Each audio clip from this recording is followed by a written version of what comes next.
intrusive. I'm so high up and lucid. You take me to a safe place. We steady on the same pace, yeah. I'm crazy, you like that. Don't back down, no you talk back. Keep it spicy, there's a fat fact. We on the right track, yeah. Driving me wild, giddy up like a stallion. Saddle up and ride you, we crossing the line like a champion. How are you feeling about this hit, Yani? Honestly, he could pop out of nowhere. He's a magician, bro. So as you can see, we've got quite a selection of boards going on here. Pretty big arsenal. What did he just call me? Asshole. It's really important that as surfers we surf small waves. There's a lot of value in it, according to Clayton. So what we're going to do is we're going to put myself up against this guy, and we're going to show you the difference in the way that Yani surfs small waves versus the way that I surf small waves. He's on. The pressure.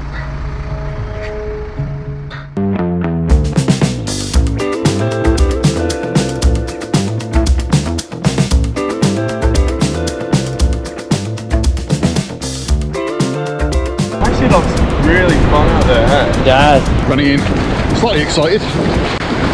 But there's a little challenge today. Never been in a surf comp before. So what better place to start than surfing against Yani. Woo!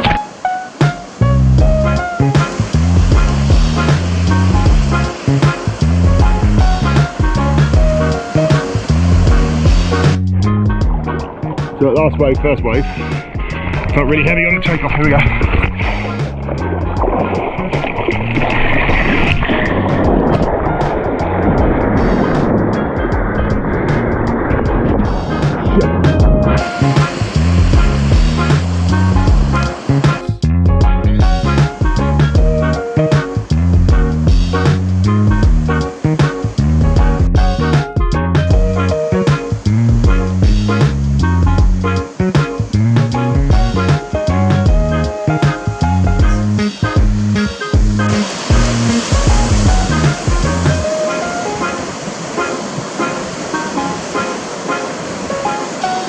Yeah, boy. Oh, bro. I got out there and I didn't even know I was in a heat.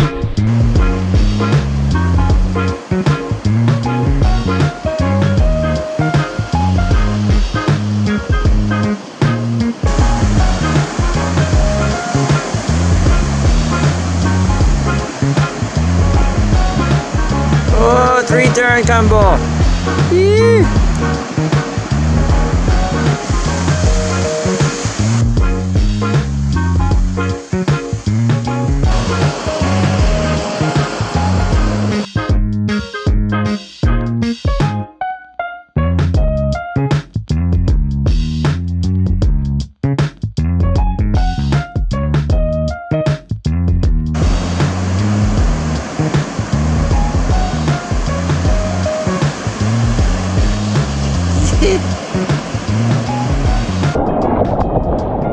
I think he's cheating.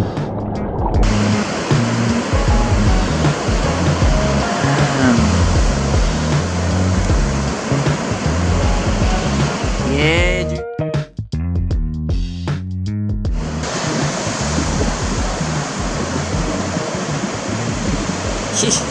Yeah. Yani did give me his board towards the end, which I caught a few waves on, and it turns out Yani was cheating the whole way through. Yeah, why so angry? It was a bit frustrating. We're going to go back and review the footage. I had fun in the end, but I was very frustrated from early on. Yeah, we'll talk about more in a minute. I'm going to go and calm down a minute.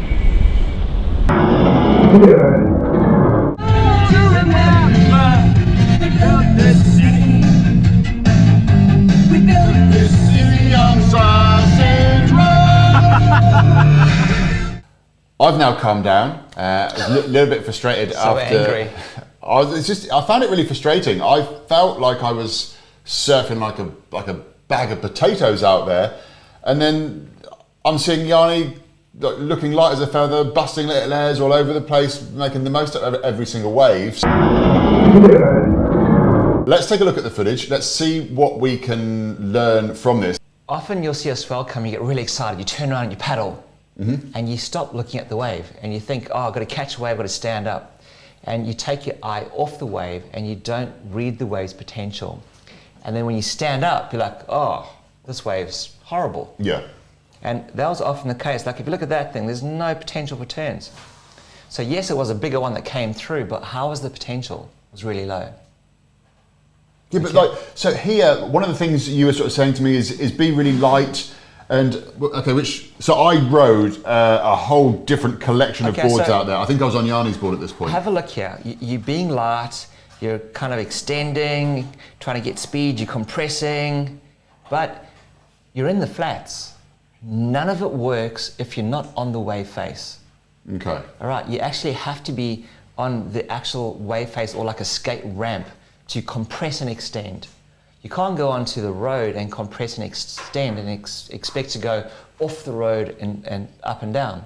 It does not work. So it's what's the wave's potential like, and where are you actually doing the technique that you're doing? Because it was great technique, just done the wrong place. Thanks. Cool. You're saying great technique, but as I say, I struggled the entire session. Okay, so here's another prime example. Oh, so look a bit hunched over there. Let's look at this. Look at the wave potential. Can you see that there's a downhill starting? It's starting to get steeper. I can now. Okay, do you go down it?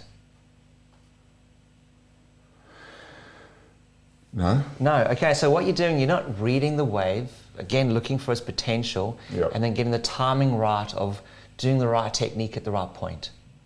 All right, and then if you have a look over here, the wave stands up, boom, smashed. Okay, yeah, so I was on Yani's board at this point in time, which was a really short board, and it felt really skatey out there, and it was the one which I sort of felt that I caught the most amount of waves on, but then you said it was the one where I was surfing the flattest. Yes, definitely. You couldn't put on rail, it looked really flat, it looked really short. So that whole idea, a lot of people want to ride these really short, wide, really low rocker boards. Well, it feels loose and skatey, and like it's twitchy, and it feels like, whoa, this thing's alive. But you don't see those twitches from the beach, like where the fin might release a little bit, you don't see it. So when you're riding a bigger board, it looks visually so much nicer from the beach. Over here, you're riding the twin fin, and what I notice is that you are scratching. It's just like, the legs are flying, and they're like, rah, and just this really hard, causing tension. Not gliding in, not relaxed. And through all this tension, I'm wondering, what is your ability like to read and see what the wave's potential is? So, okay, so when it's small like this, and it is lacking power, I felt that was the only way that I could actually get into waves. So how could I have done it different? How could I have caught those waves even when it was small? I felt that I had to do that to get into it. Okay, so look at this. You're paddling in, you're looking down the line, you're starting to change your angle, you're changing your trajectory, okay? When the quickest way to get that wave is to paddle straight where it's steeper and a lot shorter going that way. So again, you're not reading the bottom. You aren't understanding what is the wave giving you an offer. What's the wave's potential? Okay. Okay, so watch how your angle of trajectory changes. Now you're starting to paddle an angle across. You're really looking across. You're reading like way down there, which is kind of in the future. Right, you get to your feet, you haven't dropped into the wave. So you've paddled across the wave, you're now losing speed, you haven't dropped in, and you're also not kind of positioned to get speed because you're mid-face. So hopefully you go down the wave next. All right, so if you have a look at how far down you go about halfway down. So from this point to that point, you're only using, I don't know, half. So if that's a chest high wave, you're only using from your knee to your waist, which is not even a meter. You're using half a meter of a meter wave. Can you see how you don't use the wave to its full potential? Yeah, so I think Great technique, by the way. Thanks. Straight back, big hand throw.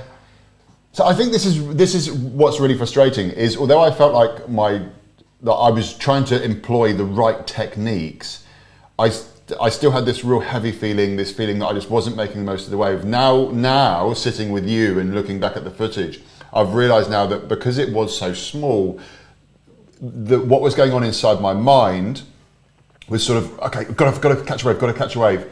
And in all that franticness of trying to catch these smaller waves, it completely took away my understanding of the ocean. So if we look at it from an Ombi point of view, I wasn't using the ocean at all well because my mind was in the wrong place. So my of Ombi was completely ruined. Yeah, so I would say that you were disconnected with the feeling of the wave. You were inside of your head thinking too many thoughts and trying to make up by making your body exert itself and do a hell of a lot more. Yeah. Okay. So, I mean, theoretically, what do you want to achieve in this situation? Yani's doing this. Yani's going down, up, do a turn, down, up, do a turn. To be honest with you, I didn't know what I wanted to achieve. I wanted to just catch waves. You got a good wave. For that day, that was a set wave. It was a good one. There's air sections, there's lips, you could do a roundhouse. The possibilities here are huge. Well, I didn't see any possibilities. You just... all I found was impossibilities. You just dodged a lip. So you went mid-face, now you're in the flats. Right, now watch Yanni paddling in. It's not a big splash. He's got a bit of a glide happening, right? Does he look frantic? No, look at the glide. Takes his time getting to his feet. Now he kind of, look at the trajectory line. He has a tendency to make his nose face the beach. You got a tendency to go mid-face down the line. So can you see how he's surfing slower and he's staying in the pocket? He puts it on rail, little top turn, nose to the beach. So nose to the beach seems to be a key thing here. Well, that means you're riding downhill. If you're going nose across, you're not using any wave energy, you're using your energy. Okay. All right? Comes off the bottom. Nice extension, upside down. See, he's like, this is what I mean. Like I was just stood on the board feeling really heavy and he's upside down. So he's getting inverted, which means he's getting lighter. He's taking his weight off the board. He's super young. I'm going to put it down to the fact he's super young. Well, the difference is he's surfing top to bottom on a small wave. You surfed mid-face and you never set up turns. You actually ran away from sections. Okay. Beautiful little turn. It's actually, just so you know, watching this back now, I'm finding Yanni a little bit frustrating again, to be honest. Can you see any tension in Yanni's body? No, I can feel tension in mine right now. Yeah, you're like, gotta go. So Yanni's taking off, slightly bigger wave. Okay, so we got a shoulder high wave here. Yep. Now you'll notice here he still went down it. Cracks a little turn off the top. Nose to the beach again. Yeah, he goes all the way to the bottom. Right, you never went to the bottom of any of your waves. So you never felt the wave draw up. You never felt that energy. You were kind of hugging the shoulders, running towards the future. Look at this little turn. Zap, nose to the beach again, bottom of the wave. Third turn, bang, nose to the beach again, throwing buckets of spray. And a little fourth one, bang. So 4 turns on possibly a slightly smaller wave than you had. Yeah. Okay, I don't think I got 1 turn in the whole session. No, you did. So a little bit of a set wave. So this wave's really flat. So notice how he doesn't race out into the flats. He actually returns back to the power, lets the wave build up again. Okay, can we just go back a little bit there? Because he makes himself, this is one of the things which I feel was a massive difference between me and Yanni, was as he comes back and he hits the foam just here, like just there, that's like he's flying, like he's floating. Whereas I just felt like I was going to sink. The entire time I felt like I was going to sink. So let's look at this. On that turn, he's leaning over. So look at the angle of his body. right? I feel on your turns, you're standing on your board. So you're sinking your board. He's weightless, allowing the board to accelerate through the turn. So a big point of difference. Now, when he hits it off here, look at the angle of the board again. Okay, the foam is hitting the underside of the board, and the foam is redirecting him. Okay. I feel you turn flat in the foam, so the foam swallows your board, makes it unstable, or you turn before the foam hits you, so you don't get any wave assistance on the rebound. Okay. Okay. Arms up nice and high, looking really relaxed, taking his time. There's a lip, bang. Great projection off that turn. Almost like a little bit of air time there. Yeah. And no tension in the body, nice and soft. Okay, so mate, look at this face. You know, you're coming and going, oh, this board is shit. I got to change my equipment. And I suppose that is a really big takeaway here. Is I went through so many boards in that one session, thinking that it was the board each time, and now looking back at it, the board actually had nothing to do with it. Nah, mate, look at Yani's paddling. Look at this. No tension, gliding. And just dropping and going straight down the wave, looking where he wants to go. It's like, where's the next section? Where's the bottom turn? You can see the angle of the board. It's kind of heading in that direction. Yeah, it's going towards the beach. Yeah. So mate, that's the same wave and the same takeoff for Yani took off. Look at it from the beach point of view. Down, off the bottom, little cut back into the power zone, no racing. Again, nose to the beach, wave stands up. Off the top, off the bottom, off the top, off the bottom. Bang. All right, so can you see how he's tapping wave energy the whole time? Yeah, so what I've got from this, and watching it back now, one, Yani is super relaxed. Like, there was no tension being held in his body. Two, on that paddling, he's not frantically looking around for the waves and thinking, I need to get it, and then paddling, splashing everywhere. He's taking his time to read the wave. He was waiting for the wave to build up. Yeah.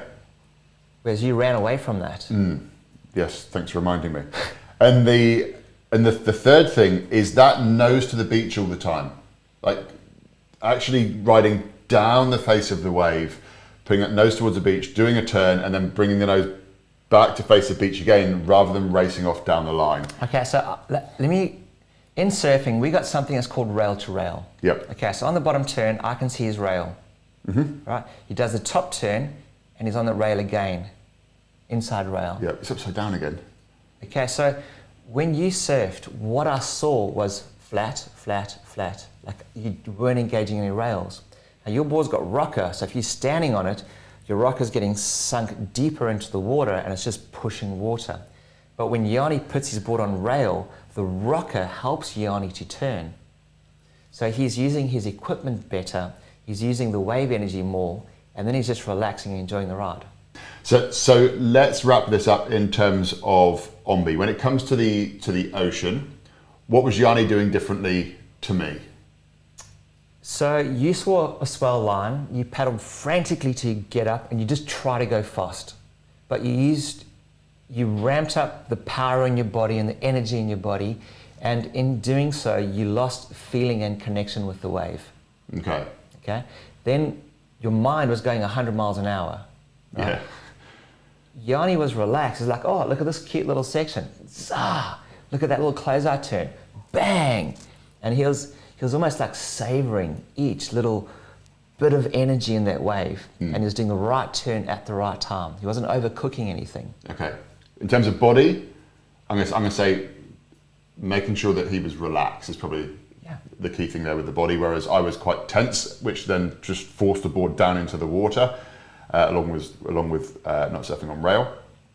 And then with regards to equipment, we didn't really cover equipment in this one. I mean, apart from the fact that I tried every single piece of equipment that I had, because I know that I was really guilty of this when I was riding Yani's board, and also in the past with some of the smaller wave boards that I've had, is because they are so fast and zippy, even in the small waves, you have this tendency of just racing out straight into the flats. So what you're saying is go more down and up. If you apply the wrong technique and you surf your board flat, it's going to work against you.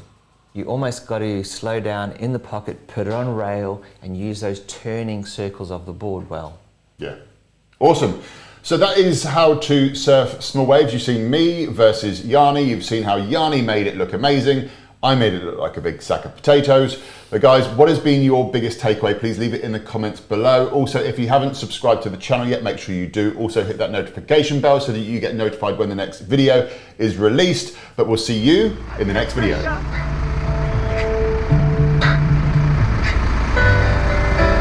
Under pressure.